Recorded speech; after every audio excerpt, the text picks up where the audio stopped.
over the weekend, by the weekend, and then have also notified if weather residents that are affected cooperates, we because hope this will to have affect that access piece to of the their project property complete in 2 weeks. and And parking, the we've project, reached out to those residents to let them know that timeframe. Thank you. It'll begin Item on the agenda number weather 5. permitting later this week, and we hope to Motion have to that Motion initial to phase approve of bill work number done, 3030. over the weekend, by the for weekend. zoning and and then Aldermen, have second reading. also If notified weather Go to second. cooperates, we hope to Mayor, I'll have second. that piece of the project. Hey, complete Linda, in can you 2 check the weeks. audio? And It's parking, looping. we've reached out to those residents to let them know that timeframe. Thank you. It'll begin Item on the agenda number weather 5. permitting later this week, and we hope to have Motion that to initial approve phase bill of number work done, 3030. over the weekend. Is it better now? Zoning and Aldermen, have second reading. also If notified weather Go to second. cooperates, we hope to Mayor, I'll have second. that Okay. piece of the project. Amanda, is it still complete in looping for you? 2 The audio, weeks. right? It's looping. We've reached out to Is it good? weather 5. permitting later. Bill number 3030. Is it better now? Zoning and Aldermen, have second reading. also If notified weather Go to second. cooperates, we hope Mayor, to I'll have second. that Okay. piece of the project. Amanda, is it still looping for you? The audio, right? It's looping. We've reached out to Is it good? weather 5. permitting later. Bill number 3030.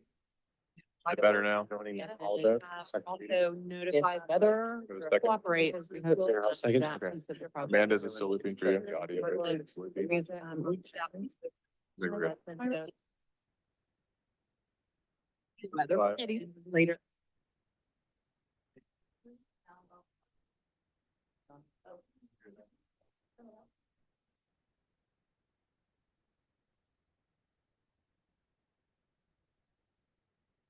All right, first item is,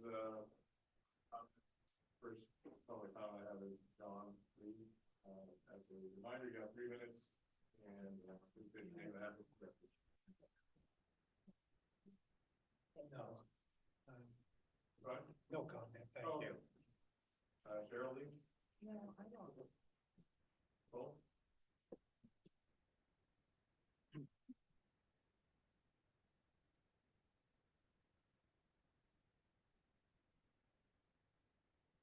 You send me what you, my address or name or? Yes, state your name, record, and number. Okay, I'm Nicole Paff. I live at 3405 Northeast 144th Street. My home is at 144th and Mount Olivet. And I just have a couple of questions about the annexation. When did that property that we're talking about be annexed to the city of Smithville? And were residents notified? Was that posted and how were they informed? There was talk at the last meeting that they want to put a stop sign there because of the dangerous curve there. That would mean people would be stopping in front of my house. In addition, have a street light there, which I'm not in favor of. I left Kansas City, Missouri to have some peace and quiet and move out to the country. And so I'm not in favor of any noise pollution or any light pollution that'll be brought by all this traffic that's coming through. That's all I have. Mhm.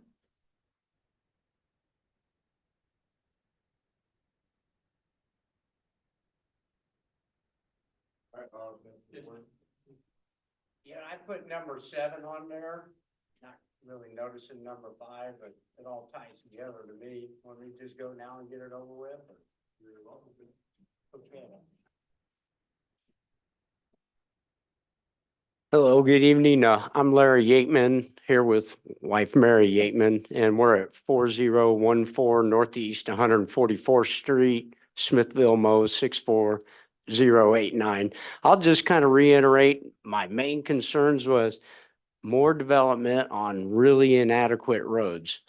And you know, in a way, you know, Smithville's getting the cream of the crop here with the development, but that doesn't put you on the hook for redeveloping Mount Olivet. And from 144 down to 132nd, that Mount Olivet's a pretty bad stretch. So I still question who's going to be responsible for trying to improve that road for increased traffic. But the other thing to think about is, you know, more people, if they're all in that area, they're also going to shoot across Amory to go south on 169 highway. And when you're on Amory Road and you want to go south on 169, you pull out across that median strip by the water tower. And to your right is this big blind hill. and you can't see anybody until they pop it. And when they pop it, they're doing 55 plus.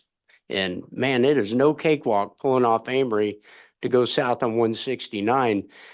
So just once again, we're gonna get MoDOT to cut the whole hill out there to count, so a lot of people don't think infrastructure or what it actually costs to do that for all this development. Development leaves a big tax burden on existing taxpayers. Got to rebuild roads, water lines, sewer lines, more fire stations, more schools. This is all stuff the taxpayers have to pay for. And the developers really don't pay into any funding for that. They make their money and they're gone, right? I understand that, everybody wants to be pro-development, but there's a huge expense to taxpayers to deal with that aftermath. And unfortunately, around here, we wait and drive on inadequate roads for 20 years, like Cookingham, or maybe they finally widened Woodland. They didn't even widen Woodland down there by Staley, but that thing was a wagon trail, right? They finally did something, but it's almost worse. But that 291 going towards Liberty, just more and more development along there. And it's just suddenly a parking lot, and it's not really 291 highway anymore, right? But anyway, that's my thoughts. Infrastructure, I'd always just like to see that prior to development, and it just makes sense. Johnson County does that. They'll build wide open roads through bean fields, and you wonder why, and then all of a sudden it's Home Depots and houses everywhere, right? Anyway, that's it. Anything for me or any questions? Okay, thanks.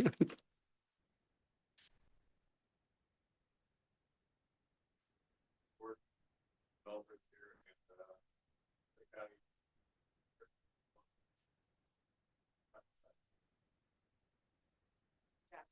Jackson. Go ahead.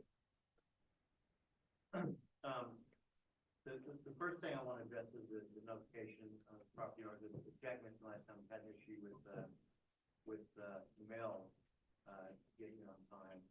That's an issue I think that we need to make sure that people are properly notified and have the ability to public comment. We also talked about the, lack of a street agreement between, Clay County and the city of Smithfield. I think that needs to be addressed. I know you've been working on it, Jack, and maybe you have an update for us. I'm not sure. Or Cynthia. Also, the traffic study, I know that was mentioned, and the letter from Mr. Ballinger that was attached to the packet today also addresses the traffic study, traffic flow, stop signs, and as mentioned, the stoplight projected.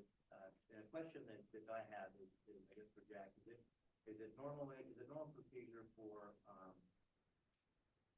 project to be developers to list related properties prior to us approving this, as well as the plat approval, to go ahead and approve it before the board has even approved it? Is it normal for I did not hear the first part about that. For developers to list properties for sale before we even approve them?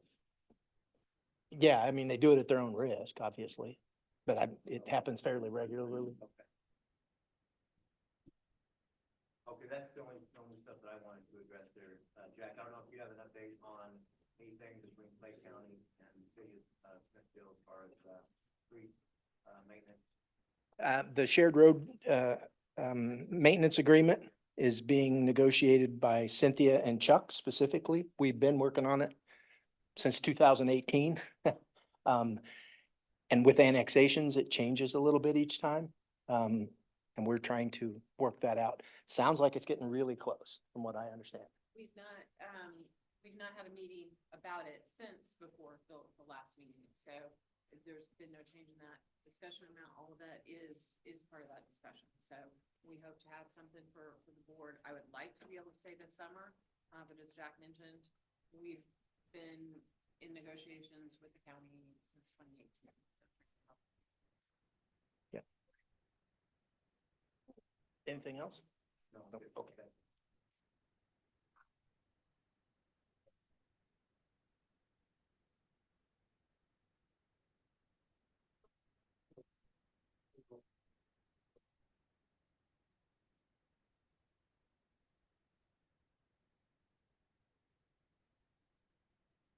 There we go.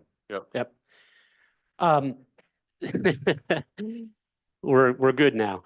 So one of the feedback we've been receiving is kind of the developer process, and I know we don't have a lot of time to go through that, but I was hoping if the developers here this evening kind of talk about, there's not a particular order, but there's survey, there's engineering, there's time with Clay County in this particular case with their sanitation department, their roads department.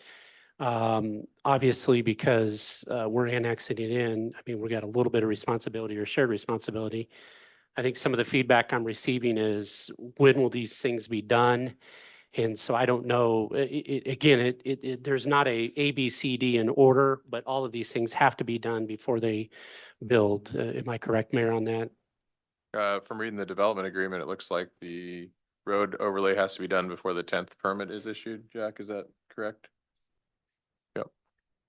So that's, So it's just more so that a lot of times individual homeowners don't understand kind of the processes they go through. And like I said, it's fairly detailed prior to even bringing to planning and zoning and to, you know, once it's through planning and zoning to us. But certainly we hear those questions. We encourage you to continue to send those questions. We'll forward it on to the developer or the city, depending on the type of question. So. Marshall, Eric, you guys want to address any of the concerns? Eric Craig, 7019 Northeast 134th Street in Smithville. Thank you, board. Yeah, so Dan, you're correct. One of the very first things that Marshall and I did, you know, obviously prior to all this was we met with the county. This property is located in the county. Met with Chip from Planning and Zoning. The county currently right now is in the middle of redoing their comprehensive plan. And it was highly suggested from Kip that if we had the opportunity to annex into the city of Smithville, that would be the best route for us.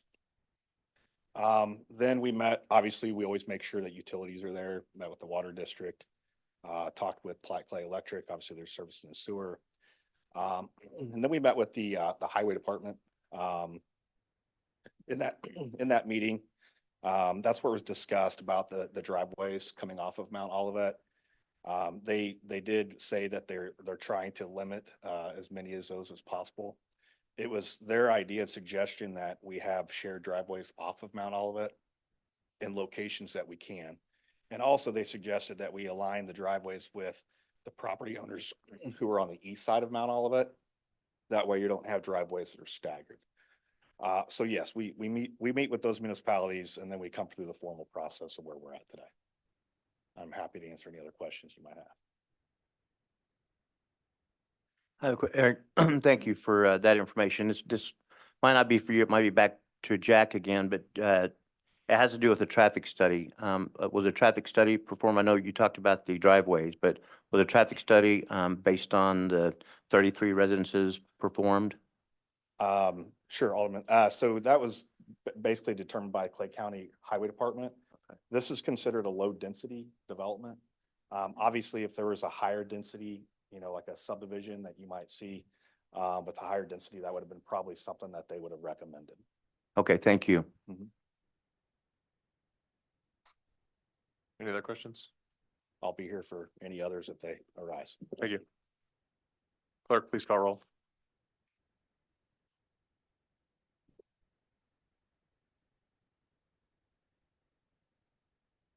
Alderman Atkins. Aye. Alderman Russell. No. Alderman Shipley. Aye. Alderman Yulidol. Aye. Alderman Hartman. Aye. Alderman Wilson. Aye. 5-0. Motion carries. Ms. Wagner, please read the bill. An ordinance changing the zoning classifications or districts of certain lands located in the city of Smithville, Missouri. Thank you. Next item on the agenda is number 6. Alderman Yulidol. Motion to approve bill number 3031-24, supplemental agreement with MoDOT, first reading. Thank you. Do I have a second? Second. Any discussion?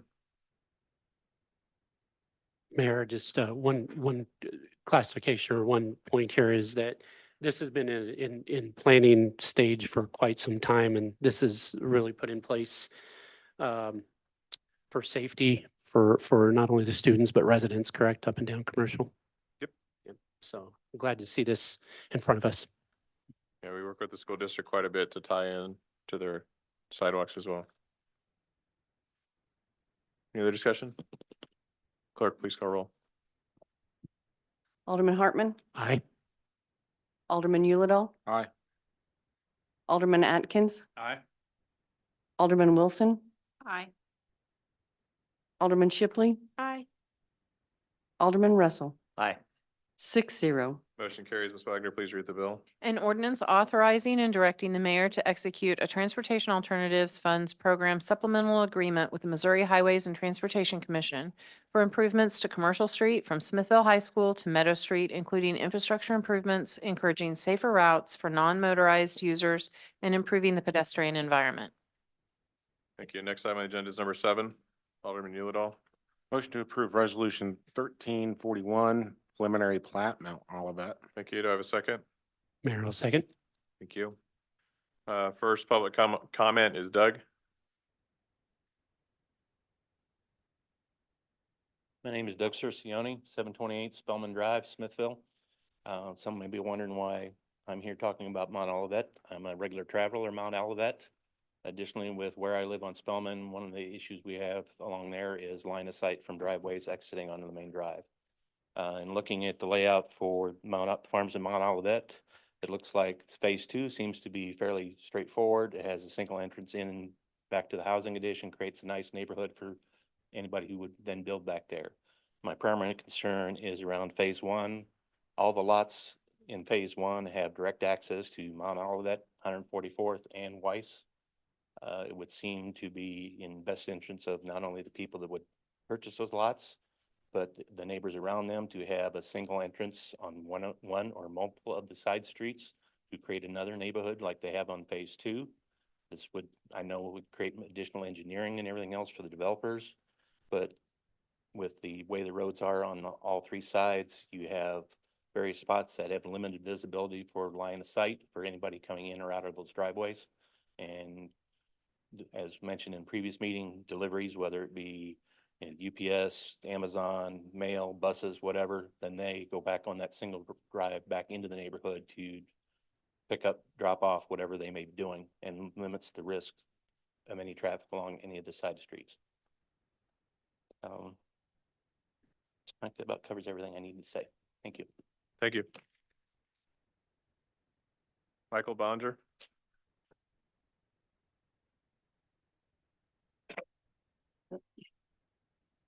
Hi, I am Michael Ballinger and I reside at 14975 Mount Olivet Road. I'm here today to mainly express concerns about the potential traffic and safety impacts of this proposed development as currently designed. I also have concerns about how rapidly the project is progressing. Some inaccuracies expressed during last city council meeting when discussing this topic and the overall process. First, just discussing any inaccuracies and safety concerns. In the meeting minutes from March 19th, 2024, city council meeting, it was stated that Mayor Bully noted that if you look at the plot, phase 1 is all on Wise Road, not Mount Olivet Road or 144th Street. Actually, the plot of phase 1 includes 14 lots and only 2 will exit directly to Wise Road. There are an additional 5 that will exit to 144th Street and 6 that will exit to Mount Olivet Road. At that meeting, the council seemed to show concern over the safety of Mount Olivet and specifically at the intersection with 144th Street. If council members voted to approve Bill number 3030-24 based upon Mayor Bully's documented statement, then this issue should probably be reconsidered. Moreover, phase 2 includes 19 additional lots consisting of 2 cul-de-sacs, and all of the houses' traffic would exit on one shared road to Mount Olivet. So as designed, only 2 houses would exit to Wise Road. For your reference, right now, 6 houses exit to Mount Olivet Road on the same stretch of Mount Olivet Road. Phase 1 would add 6 additional homes, so 100% increase.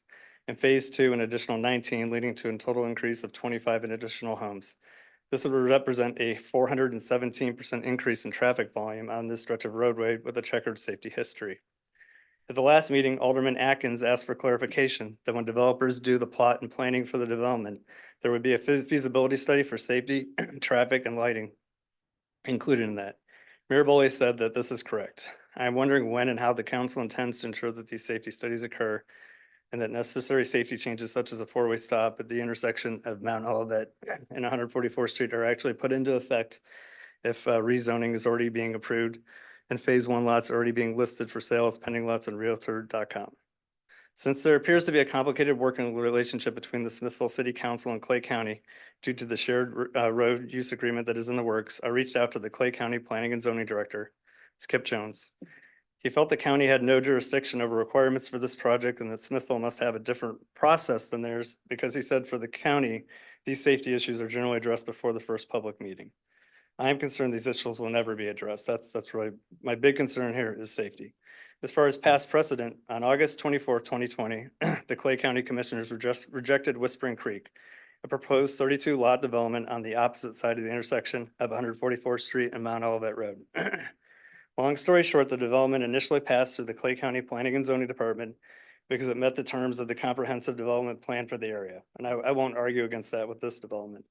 However, since a comprehensive traffic impact study was not completed and there were serious concerns about traffic impact and safety at Mount Olivet Road and 144th Street, plus any potential liabilities down the road, this development was rejected by the Clay County Commissioners by a 2-1 vote. Sorry, where am I at for time? You're up. I'm up? Okay, thank you. I'm up, you're up. Oh, you got your Kara? I'm Kara Ballinger. I live at the same address, 14975 Mount Olivet Road in Smithville. I'm just going to continue on where Mike left off. And so we were going to go on to say that in September 2020, an occupied school bus overturned on Mount Olivet. The Kansas City Star published an article entitled "Speeding Drivers Flawed Road. Smithville School Bus Crashed on Street with Known Hazards." A spokesperson with the sheriff's office stated, "This is a 2-lane kind of country road, so you've got to really pay attention and be on top of things. There's no shoulder, so it's kind of unforgiving." Another resident said, "I can't tell you how many unfortunate accidents we have seen there over the years." The article states this resident estimating she has seen single vehicle crashes there about once a month. This resident went on to say, "If your tires go off the road at that spot, you're airborne, and there's nothing you can do about it. You can't stop it because there's a flaw in the road." Reports of frequent speeding vehicles were also mentioned. Keep in mind, this road has a 45-mile-per-hour limit. Mount Olivet is an outdated rural roadway with a well-documented history of safety concerns and unfortunate fatal accidents. Let's look back to a Smithville City Council meeting on August 7th, 2018. When defending the rezoning for estates at the ranch, Bill number 280518, and arguing it complied with the comprehensive land use plan, Eric Craig mentioned nearby lots of 3 to 5 acres and specifically mentioned a subdivision named Stewart Manor that was developed into 17 3-acre tracts in 1970. In this case, he successfully made that argument, and the neighborhood has since been developed. Fast forwarding to today, I will not argue whether the Farms and Mount Olivet Road proposal complies with the comprehensive land use plan. However, when considering my safety concerns, I do not think subdivisions such as Stewart Manor are a valid comparison. With Stewart Manor, there are no interior streets. Every single house except 2 exit to either Tillman or Wise. Both roadways have significantly less traffic than Mount Olivet, slower moving traffic, better visibility, and access to 3 major highways, avoiding Mount Olivet entirely. There are very few examples, if any, of subdivisions of greater than or equal to 30 lots for which traffic exits directly onto Mount Olivet. If there are, they are right about where Mount Olivet becomes Sherman Road. At that point, Mount Olivet Road is much easier to traverse. It's getting into Kansas City city limits and has easy access to Cookingham Road. I'm asking the City Council of Smithville to use more prudence in deciding if this really is the best location for a neighborhood of this size and whether it is in the best safety interests of existing and future citizens to that area. If you decide to approve this neighborhood, please do so with the safest possible plat and ensure that all necessary safety improvements for Mount Olivet are secured before the final approval. I'm coming before you as a concerned parent of 2 children that in a few years will be teenagers out on the roadway, and I think they deserve as safe a neighborhood as possible. Thank you. Thank you. Kathleen Beard.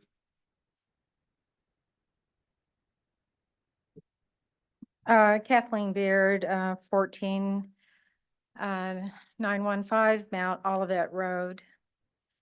Mount Olivet is a scary road. The 45-mile-per-hour speed limit is frankly a suggestion. I never see police enforcement out there. We're now adding a whole new subdivision. This is a god-awful road. I'm hearing The only thing going on from Smithville Planning and Zoning is lighting. Well, the lighting is worthless because all the accidents I've seen, which are several, at 144th and Mount Olivet, are during the day. They're talking about resurfacing the road. Well, resurfacing the road is, they're still gonna crash into each other. There are blind spots, people go flying over the hills.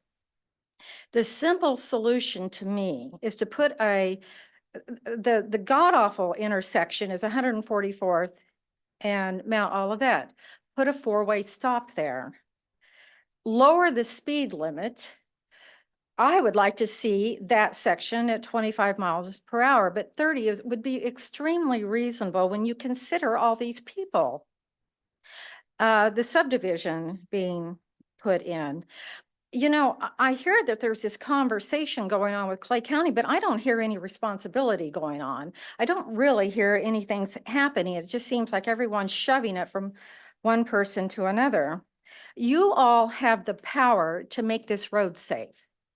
And I can't begin to tell you, I have pulled out on that road.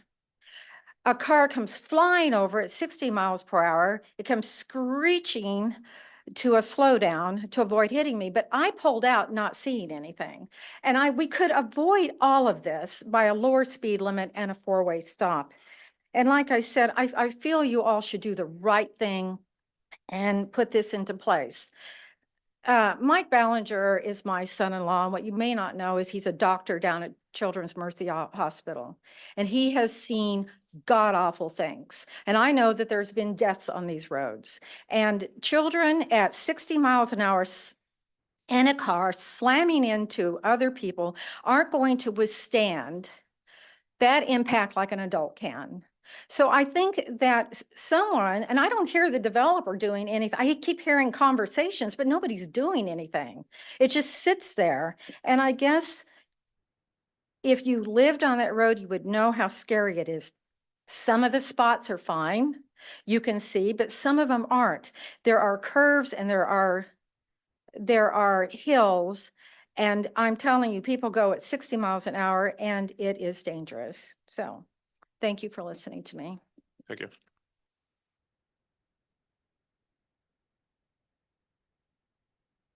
So I'll open it up to the board for discussion. Alderman Atkins. Do we have plans for a four-way stop on there? So I also invited Clay County Sheriff here today too to discuss some of the safety issues as well, so. This is under the Clay County road jurisdiction. Half of it's in Clay County, and then everything north and south of this subdivision would be all in Clay County.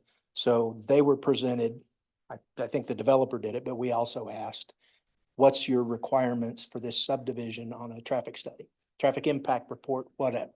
And they indicated to us, I think is what Mr. Craig had mentioned, they told him, which was too low of density to even trigger a traffic study.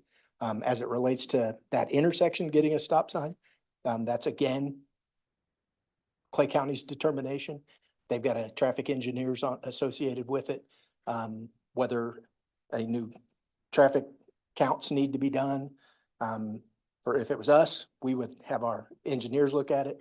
Our police would recount what's going on there, what the traffic issues are, and then we'd go from there. So we're totally up to the county too. Well, yeah, and two things. The county said nothing's needed at this point, and we don't have the authority as the city to say, yeah, you do.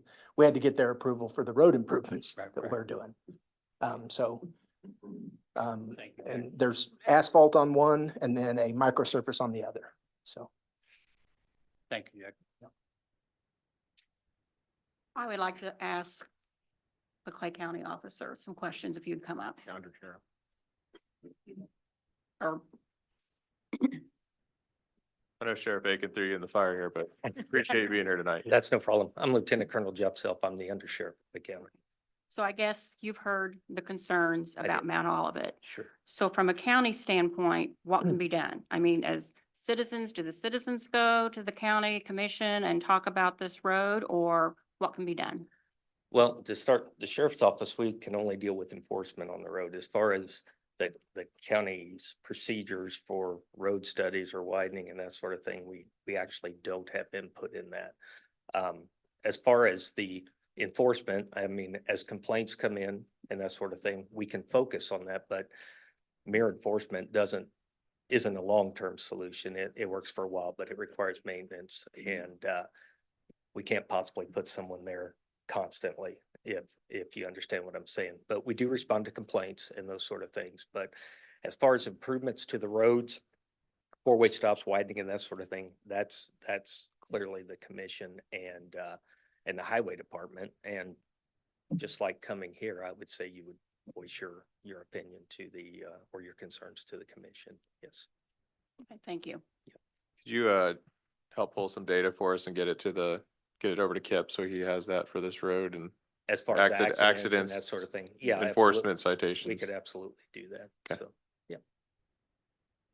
It sounds like presence as well is a factor out there. If we could just try to Oh, see absolutely. what it is. And I talked to my patrol commander this morning and said, to have some presence out there. But again, I can't guarantee when or how much, 400 square miles that we have to, but we would, complaints that come in, we do address those and spend some time there, but we'll see what we can do about getting some more presence out there. Appreciate it. Yes. Any other questions? I have some, Mayor. Report. I guess the first question, and I don't think I have any for you, Under Sheriff, but thank you for your time for being here today. I guess that on your side, what department will police this this area? Is that going to be us, and where does that line end? Or how is that between the policing of this subdivision? Chief, you want to address some of that, or? The houses in city limits will be policed by our police department, but the majority of these folks are in Clay County jurisdiction. Has been? Yeah, the property that's been annexed into the city of Smithville will be patrolled, and all the calls there will be handled by Smithville Police Department. Sheriff's Department still always has jurisdiction there. I mean, Smithville sits within the jurisdiction of Clay County, so they have jurisdiction there as well, and typically back us up and offer assistance as well. And then anything, I remember right, north and east of that location sets in the county though. Is that correct, Jack?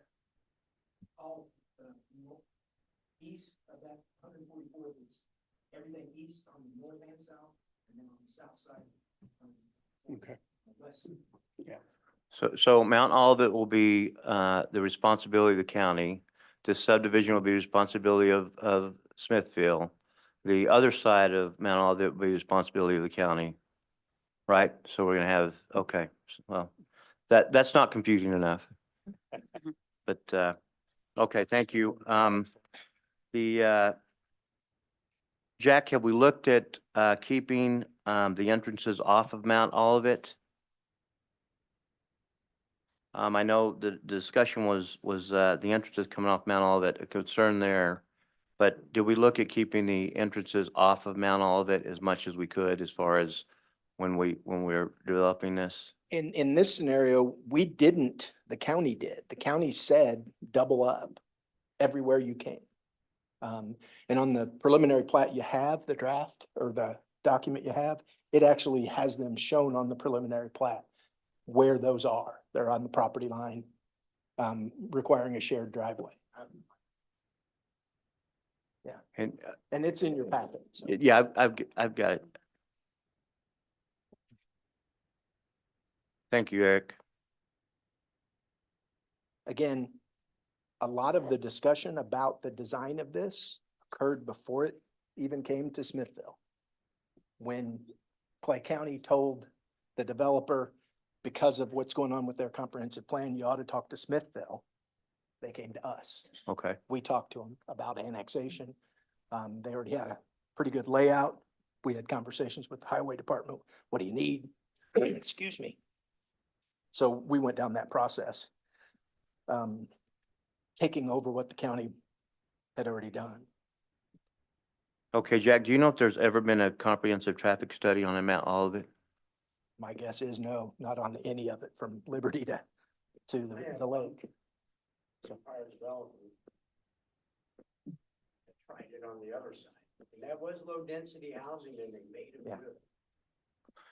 Well, it'd be, I mean, if, I'm not sure where the number came from, at 417, I believe, increase in, I'm not sure how it's gonna change the density. Plus with Smithville growing, that traffic on that road also is going to be, growing some. I mean, I think that, I- I- just looking at this, I think that I think that we need to, maybe look at getting some more information, like a comprehensive, traffic study, and also, some more information from Clay County as far as,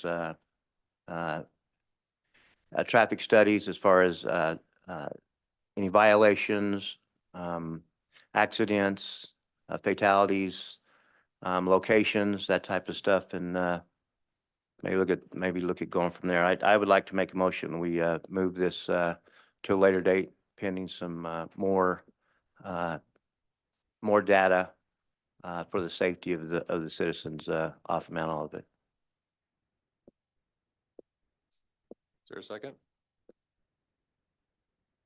Okay. I'm not gonna second it, but I would say if we were to do that, would it not have to go back to planning and zoning? Yes, Where it it would have to go back to? Yep, you're right. Let's say it would have to. So I guess that the motion would be to send it back to planning and zoning.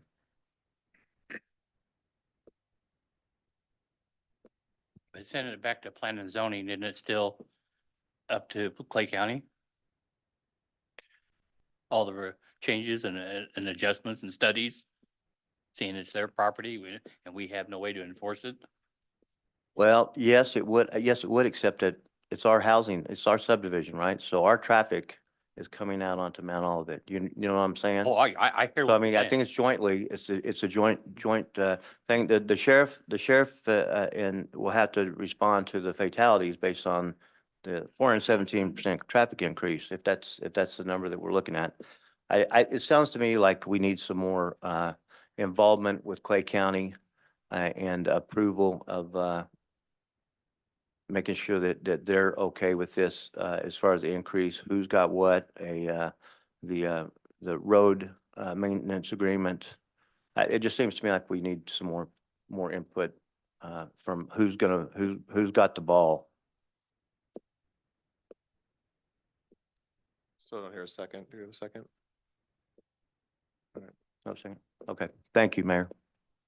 All right, back to the original motion for resolution 1341. All those in favor of approving resolution 1341, say aye. Aye. All opposed, say no. No. Motion carries. Next item on the agenda. Number 8. Alderman Yulidol. Motion to approve resolution 1342 neighborhood beautification grant. Thank you. To have a second? I'll second, Mayor. Thank you. First public comment, Sonia? Here somewhere? There you are. I've got Sonia, Jane, and then Deb, just so you guys know what order you're in.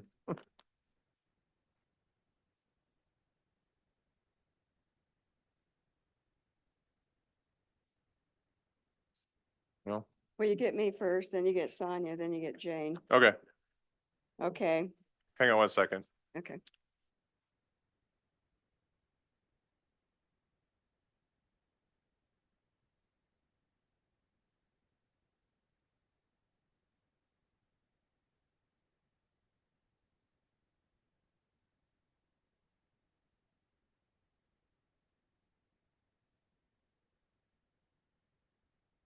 Sorry, just for the folks in the audience to be able to hear, I want to make sure you guys have your time uninterrupted.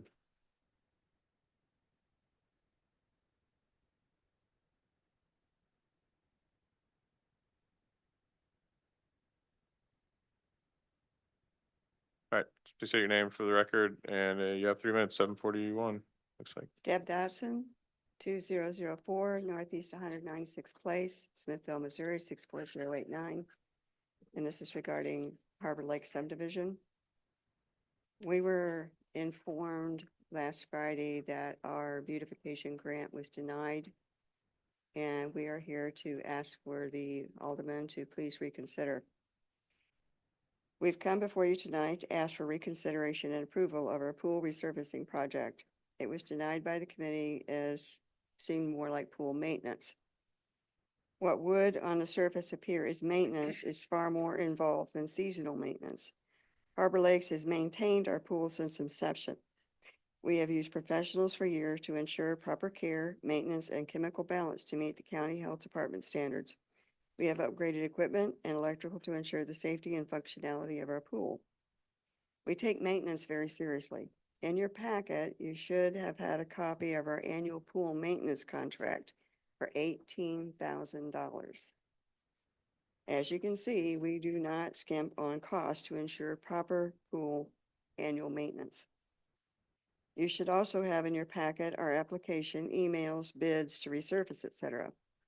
Because of our dedication to maintenance, our pool surface has outlasted the life expectancy that the average maintenance would have otherwise expected to happen. Last year, it became apparent that we could no longer rely on maintenance to further prolong the surface.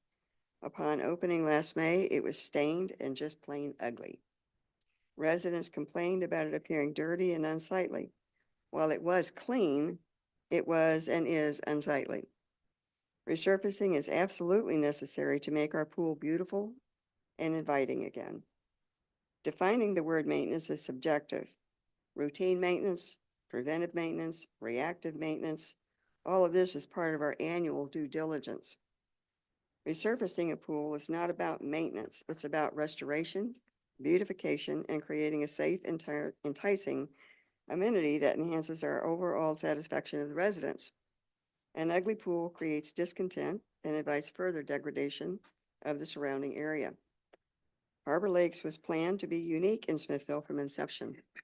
Greg Porter had a vision of people living close to nature and embracing conservation. We are not a groomed subdivision. We have covenanted natural areas throughout that are to be protected for the benefit of wildlife. We have about a mile of paved trails. We have a fishing lake, a bridge, and a dam, and a forest. All of this must be cared for in a manner that preserves our partnership with nature. The one amenity that we have specifically caters to humans is our small pool and kiddie pool. We are a very small subdivision, 153 lots, and we have one of the highest HOA dues in Smithville to care for amenities. Because of the unique natural areas we border core, wildlife protected areas, we cannot Time, use Jeff. standard methods That's time. of grooming. Can I have a minute? Go ahead. I get one of hers just for a second. Yep. Got that. We cannot use standard methods of grooming. We use goats to clear brush and beautify our natural wildlife areas. Beautification, Harbor Lakes, just does not fit the standard thinking of what beauty is and how to achieve it. We respectfully request that this board approve our beautification application and project. Thank you. Thank you. Hi, I'm Sonia Kreitz, 1802 Northeast 197th Court. I come before you to ask for your reconsideration and approval of our Harbor Lakes Pool resurfacing project. As a civil and environmental engineer with an MBA, I would argue that resurfacing a pool reaches far beyond maintenance. Resurfacing a pool is about beautification. It is also about engineering structures, water chemical conservation, and environmental protection. Because the residents in Harbor Lakes live close with nature and embrace conservation and the delicate environment around us, resurfacing the pool will help us stay aligned in those values. Resurfacing the pool will eliminate the possibility of structural defects that can occur when the soil below shifts and moves, causing breaks and fissures to the surface. Leaks and cracks can affect water usage, which becomes a conservation issue. It also can leak chemicals into the soil, which now becomes an environmental hazard and could threaten our nature areas. Resurfacing will help extend the lifespan of our pool. This in turn helps in protecting the underlying structure from damage caused by leaks.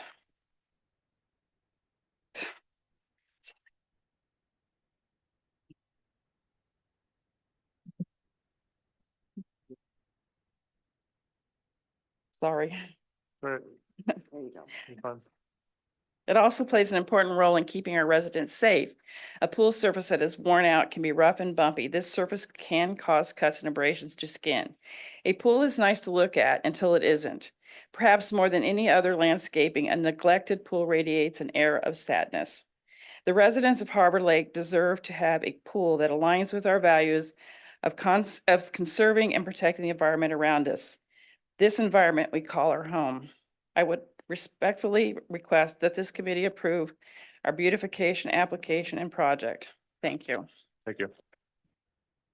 Sonia? Or sorry, good Jane. Yep.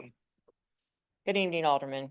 I'm Jane Crampton. This is my 4th year as president of Harbor Lakes Homeowners Association. I'm also the pool chair committee, along with a few other HOA hats that I wear, and I'm a realtor.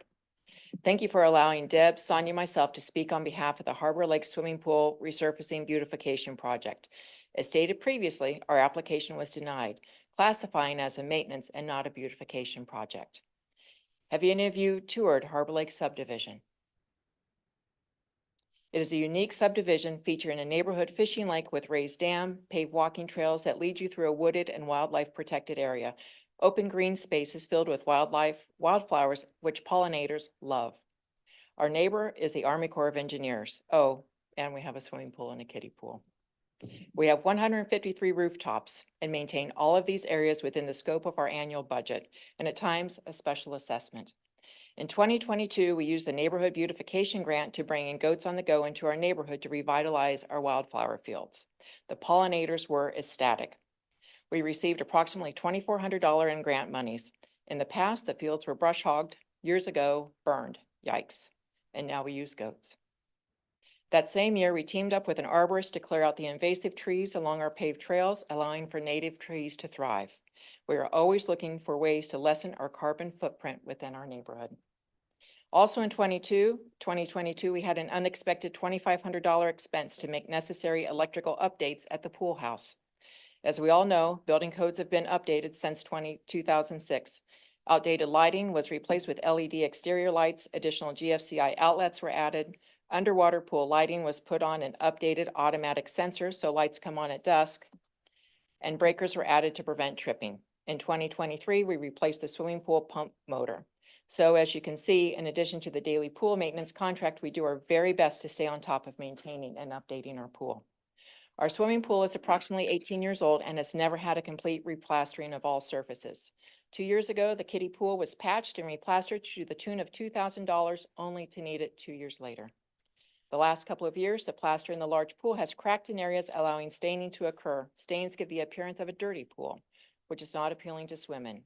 Cracked plaster requires additional use of chemicals to kill any algae growth in those cracks. Using extra chemicals shortens the life of our salt cell, which is being replaced this year. Resurfacing is about beautification and reducing wastefulness. Neighborhood HOAs need to know that they can partner with the city when grants become available to help offset the expense of keeping amenities in our neighborhoods attractive. Attractive amenities gives Harbor Lakes residents a sense of pride when they swim in the pool. Adult residents may bring guests to the pool. We want to leave a good impression not only to our residents, to their guests, and to any future residents. Thank you for reconsidering the approval of Harbor Lakes application for the Neighborhood Beautification Grant. Thank you. Thank you. Open up to the board. Alderman Hartman. Mayor, so I'm assuming this is the first time this type of request through our beautification program, correct? I mean, I've not seen That's that in correct. the past. And then I looked at the application. Was the total ask 18,000? Was that correct or no? I'm going to let Gina address those. Gina chairs that Thank you. committee and coordinates that program. All right. So for Harbor Lakes, and again with the staff committee, for the budget this year, we had a total of $25,000. The total ask, we received 5 applications, and the total ask for all of these applications was $36,729.30. So that was a factor when we were reviewing the grants that we received. So specifically for Harbor Lakes, the total ask for the grant program was $17,025, and that included the resurfacing, the replacement of a worn pool cover, and then the salt cell.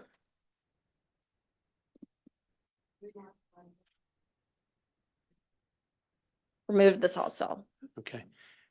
Gina, so if I'm just doing some quick math, you mentioned the total ask for all the grants was $36,729.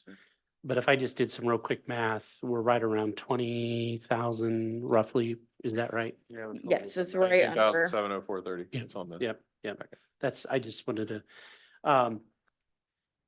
so I've read the application. I struggle with this a bit because we have some remaining money. It doesn't mean we spend it, but we have some remaining money. I also struggle a bit with the total ask. But if you don't ask, you Right. can't receive an answer. So I get that. I don't, you also mentioned there's no appeal process currently. I mean, this is, Yeah, so currently in the grant terms, there's not an appeal process, but when they reached out of, is there anything we can do? We let them know, we'll include the communication in the board packet and then recommended them coming to make a comment to the board, because ultimately we as staff reviewed all the applications and this is our recommendation. But again, we have a limit to the budget. This is the first time we've had a pool request, so it's kind of setting the precedent for future grant applications if we continue this program in future budgets. So as staff, that was our recommendation. okay, yeah, because we've got some other subdivisions that have pools. Cedar Lakes, Harbor Lake, I'm trying to think, Harbor View, Rollins. Rollins, They all yeah. have a Pool of some sort. Clay Creek. Yeah. We have,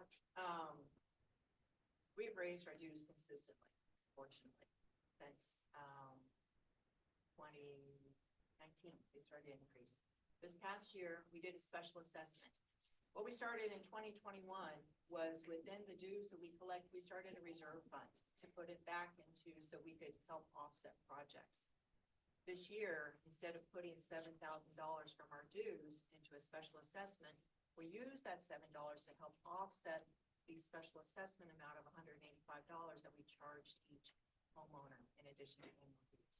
So anything, we know that it was a lofty request. We know this hasn't been done before. But anything that the city could grant us so we could put money back into our reserve account to help offset future projects is what we want to do. We don't want to burden the city, but if there are grant monies available to our residents, we didn't apply for a grant last year. The only time we've done is 2022, and we received $2,400. So we're not asking a lot overall. This one is larger, but anything that you would consider, we would appreciate. If I could add something too, I think that, like Mayor mentioned and that Alderman Hartman mentioned as well, that other subdivisions we have, in looking over the reasoning behind, the beautification grant, and, when I first saw this, I went and looked it up to see what, and there's some leeway in there. But my concern is that, the other subdivisions now, this will turn into just a pool-only grant.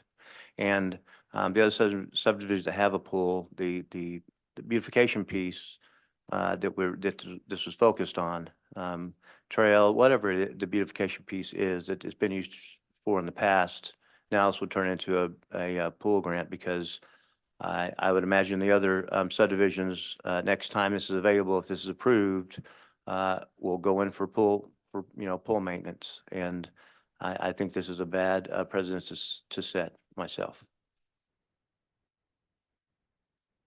I will say, I didn't read every word in your covenant.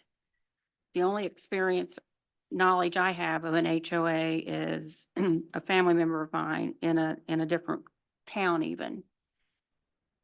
And my understanding in that one was if there was work done on like a community property, or I'll say like this pool, that would be a separate assessment within the owners, like your 153 owners, let's say here, your rooftops. And that cost, like in this case, to maintain that pool with what you're wanting to do, the repair whatever that total cost was, would be a separate assessment to each one of your rooftops, separate from your HOA dues. Our dues this year, we had, our operating expenses for our. Here, do you want to dues- come talk into Oh, the sorry. microphone?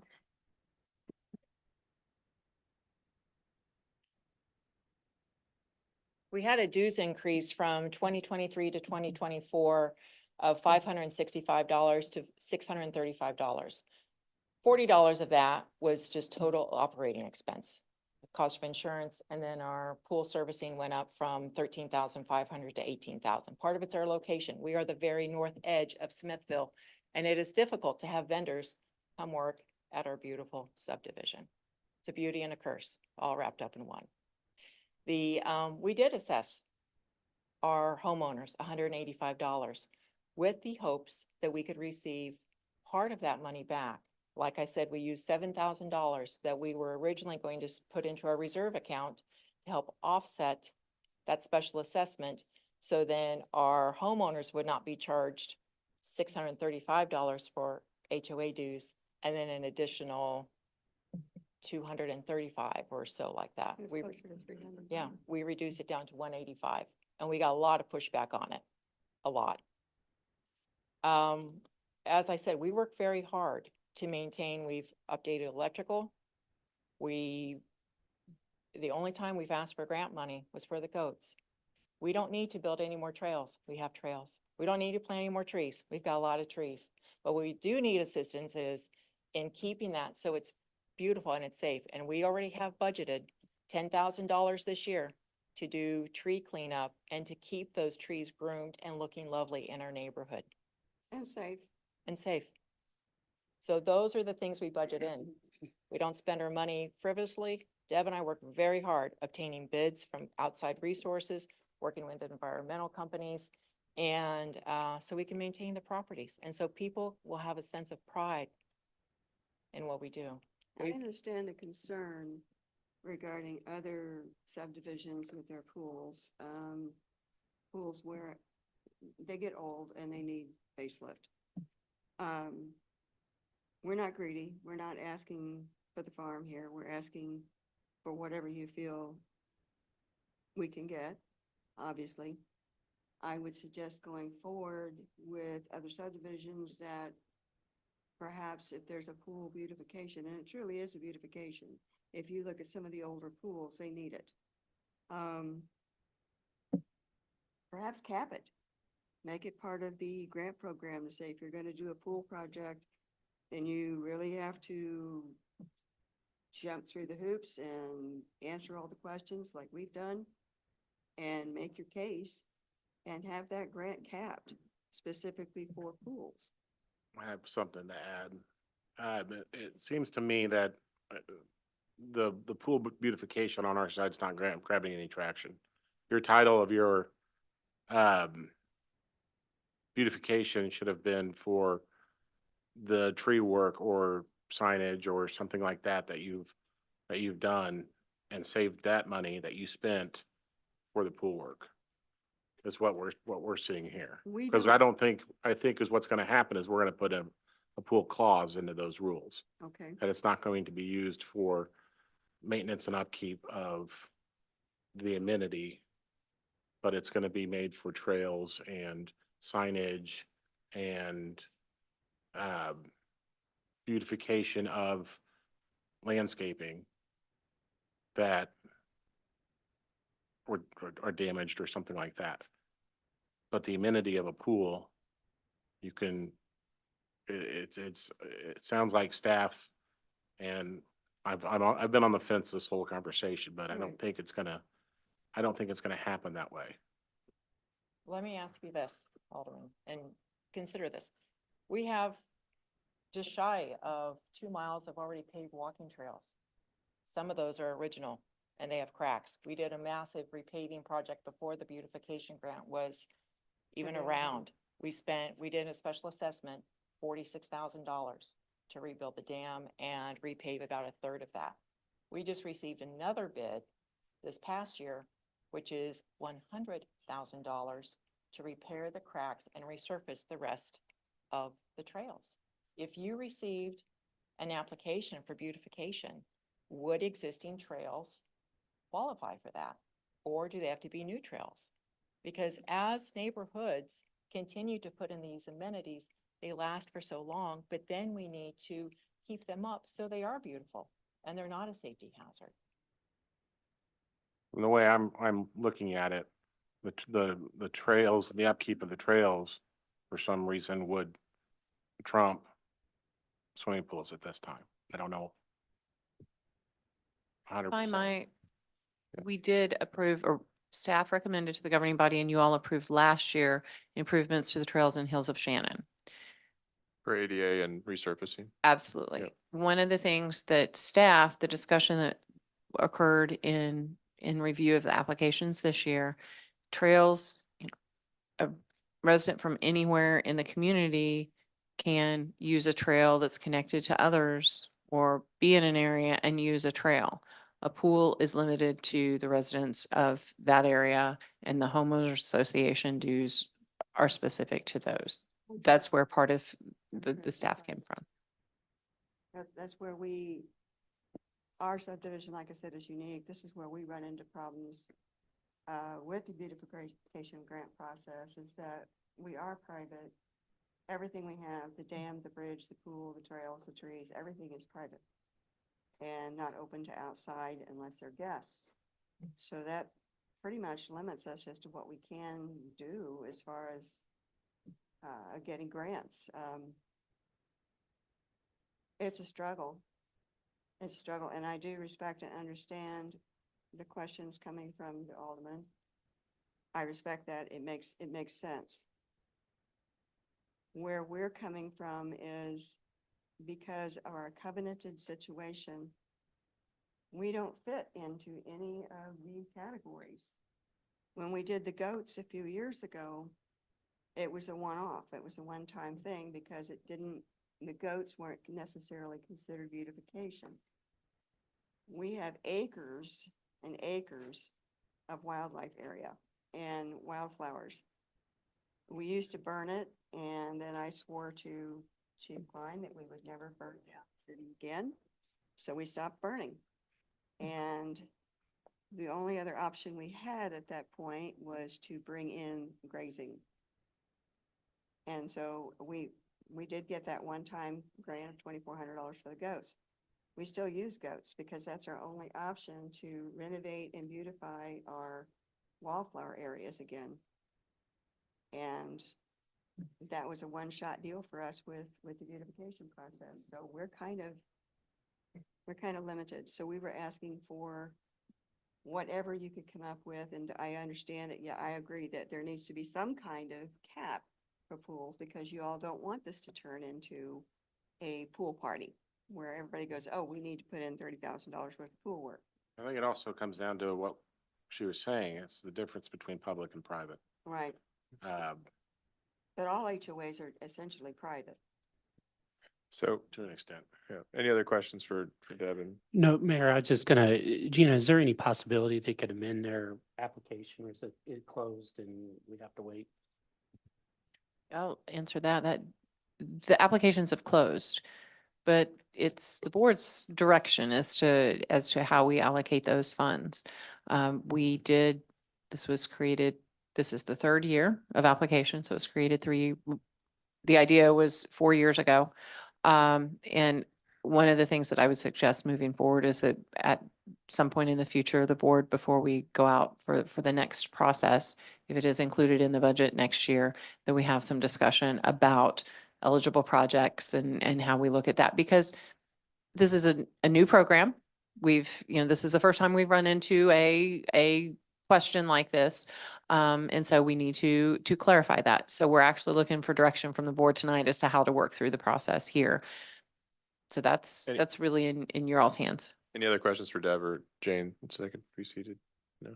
Okay, thank you. Thank you. Okay, Thank you for consideration. We thank you. appreciate it. Thanks I for the may additional add info. Thing is that if moving forward, you do decide to allow swimming pools or other things like that, put a limit on it. We did ask for the moon on this one. We would be happy with something. Okay, if it's approved, thank you.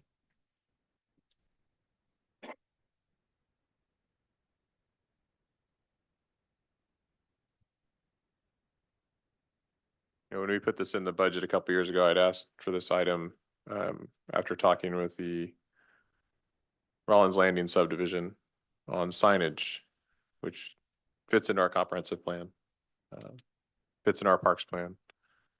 I think those are the things we need to consider, is these are items that help move those plans forward without the city doing all the work. So Mayor, I- that was the spirit of the grant, and but it's up to you all to decide the intent. Mayor, I just say we call the question. I mean, let's bring it to the table and vote. All right. All those in favor of approving resolution 1342, say aye. Aye. Aye. All opposed, say no. No. Motion carries. Next item on the agenda is public comment. Linda, any additional? Just the one. I know, just any. All right. Chelsea Dana, please state your name and address for the record. You have 3 minutes.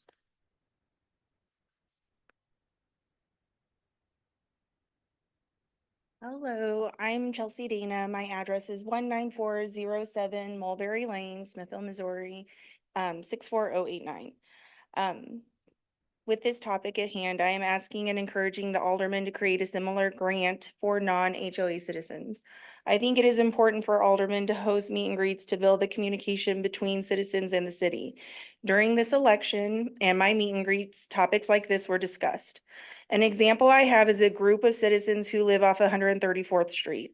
They provided me with a concern that they have brought to you before, and it is a quote they received for magnesium calcium chloride to be sprayed on top of the gravel to help with dust control. There are particles in the dust called silica that over time can cause cancer. While visiting their neighborhood, I would say a vehicle passed about every 15 minutes, which depending on the speed causes the dust to rise and settle in the direction that the wind blew. Sometimes the dust is so heavy, it leaves a white coat on grass. These citizens received a quote from S&S Dust Control in the amount of $4,041, which they have discussed possibly paying out of their pocket equally. That comes to about $450 each. Can a similar grant fund be set up for other areas that are non-HOH? So similar to the beautification. It's my understanding that the neighborhood beautification grant has $5,295 left over. So in essence, could something like this be applied since it's already budgeted towards 134th? I would rather have these funds that are left over to be applied to a project like this rather than the citizens having to pay out of their pocket. Thank you. Thank you. Gina, correct me if I'm wrong, but didn't we put leeway in the grant program for a neighborhood? It's not HOA specific. They can form their own community group and apply for the grant, correct?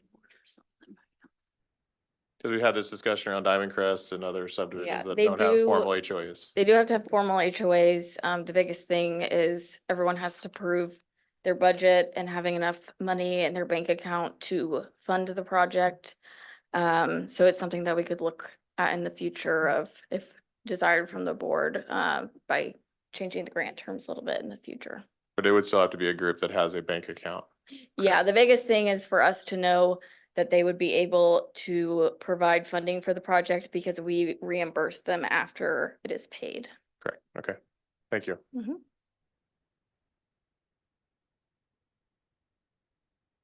Next item on the agenda is Parks Board. First, I will reappoint Kyle Squires to the Park Board. Clerk, please call roll. Alderman Atkins, Aye. Alderman Wilson, Aye. Alderman Shipley, Aye. Alderman Yulidol, Aye. Alderman Russell. Aye. Alderman Hartman, Aye. 6-0. Motion carries. Next is Jeremiah Blumker, our student member. Clerk, please call roll. Alderman Hartman, Aye. Alderman Russell, Aye. Alderman Atkins, Aye. Alderman Shipley, Aye. Alderman Yulidol, Aye. Alderman Wilson, Aye. 6-0. Thank you. We have a full Parks Board again. Matt's not here. All right. Any new business for the floor? Going back to this neighborhood beautification grant, I would like to make sure that we have a work session to discuss that when we start planning this next year's budget. We'll probably do For it during sure. the retreat for sure. Alderman Wilson, I agree with Alderman Wilson. We do need to. I've got that We have on a my list. So yes, First and yes. second. As whether it's Added. part of the retreat or a work session, we'll work through that as we look at what both of those look like. And Okay. then another item, is before we renew our next contract with our trash service, I'd like to have information on how many complaints maybe they have received. I've received a couple from within our ward, so I was just curious what other complaints there may have been. And I'd like to have that discussed when we get closer to that time when we're going to renew that contract to see, are they really providing a really good service overall for our community? I think it's something we could add to the quarterly budget review, make it easier so we're not pulling it all together at one time. Okay. Just do it by quarter. That would I be should Throw okay. it on that Yeah. slide because I think it's a pretty limited slide as it is. So I would second that. trash can deliveries too, you know. New houses getting trash cans.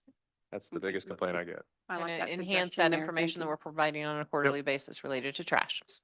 And I know every community is getting it. I follow Carney's page and a few others. They have different providers. They're having similar issues and it pretty much comes down to staffing in most of the communities. We do it everyday trash service. I think Carney's went down to 3 or 4 days. Kelly might know better. I think she put it in the paper.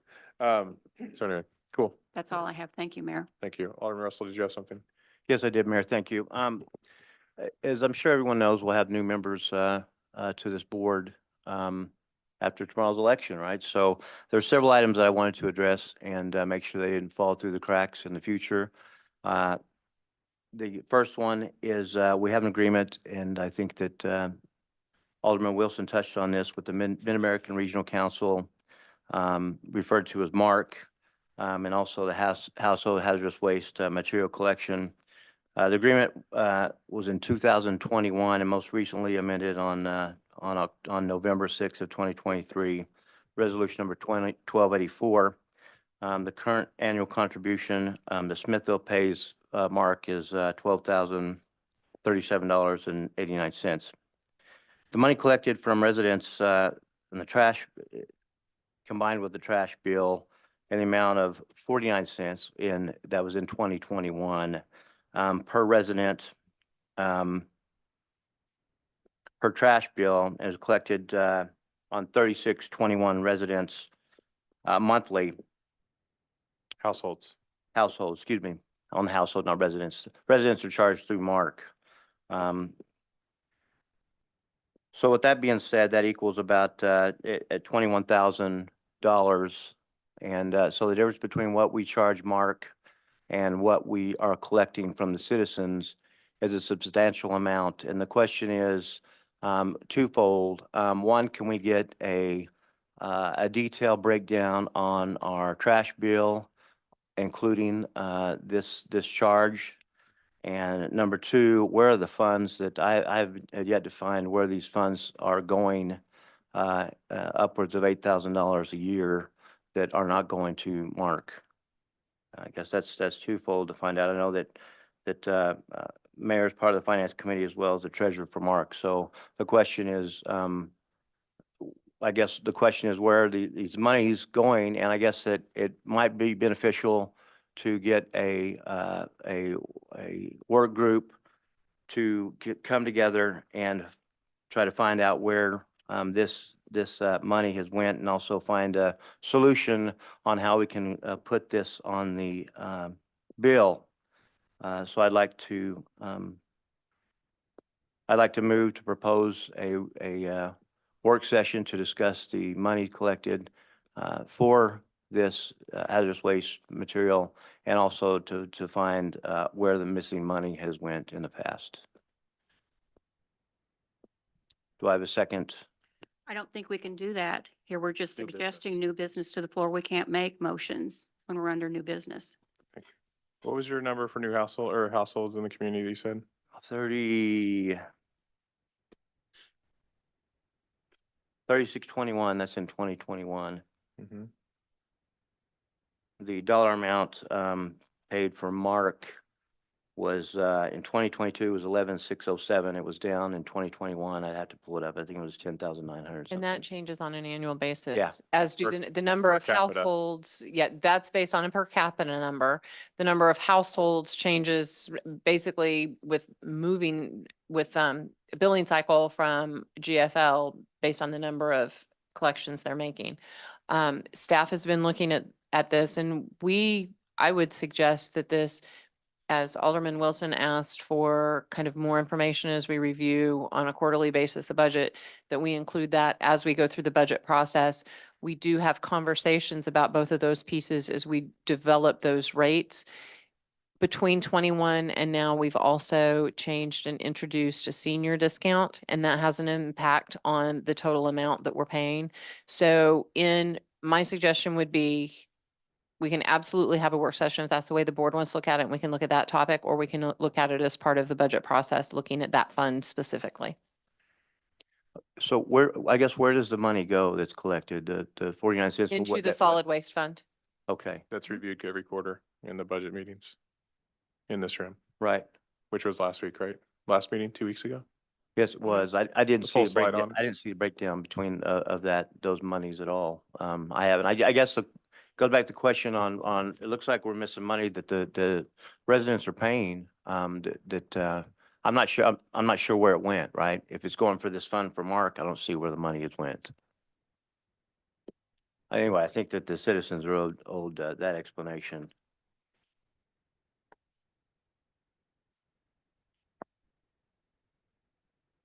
Any other new business? Yes, Mayor, I've got, Go ahead. still continuing. Thank you. The second item. One correction also, I am not the treasurer for Mark. Oh, I'm sorry, I'm the Mayor. I thought, executive chair. Thank you. I thought that you were. No. Thank you for that correction. Yep. The second item is, an invoice resolution, regarding, Resolution 1183 in February 7th of, 2023. It's with the MOU with Creative, Community Alliance and the Sculpture, on the Move project. The resolution was brought, and there's concern on the citizens on the location, that the artwork was planned to be in the park here in the middle of the city. I know that the mayor volunteered, and thank you, Mayor. The mayor volunteered to pay for this $2,000 in the art project, and the art project wound up next to the flower shop downtown. The question is that I've never seen the breakdown on the city man hours and what it took construction wise and who paid that at all. I think that we need to, I think that needs to be included. And also, I guess the question on both these is why our audit that we pay for didn't catch these items.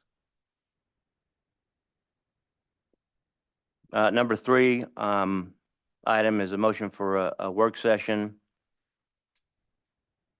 Okay, I'm sorry.